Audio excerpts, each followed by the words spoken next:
இந்த நாளின் கர்த்தருடைய வார்த்தை சங்கீதம் 73:24. உம்முடைய ஆலோசனையின்படியே நீர் என்னை நடத்தி.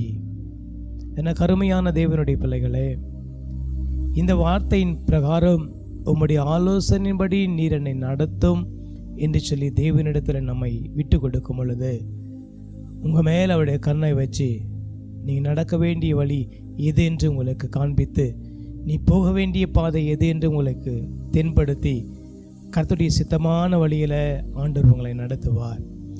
தேவனுடைய சித்தத்தின்படியும் தேவனுடைய ஆலோசனையின்படியும் நீங்கள் நடப்பீர்கள் என்று சொன்னால், உங்களுடைய வாழ்க்கை என்கிறது இனிமையாகவும் தேவனுக்கு பிரியமாகவும் இருந்து உங்களுடைய வாழ்க்கை நிமித்தம் அநேகருக்கு ஆசீர்வாதம் உள்ளவர்களாக இருக்க மாற கர்த்தர் உதவி செய்வார். தேவனுடைய ஆலோசனை எப்பொழுதும் சார்ந்திருப்போம். தேவனுடைய ஆலோசனைப்படியாக நாம் நடக்க 100% தேவனுக்கு நம்ம விட்டு கொடுப்போம். அப்பொழுது தேவனுடைய ஆலோசனைப்படி உங்களை நடத்தி கர்த்தர் உங்களை ஆசீர்வதிப்பார்.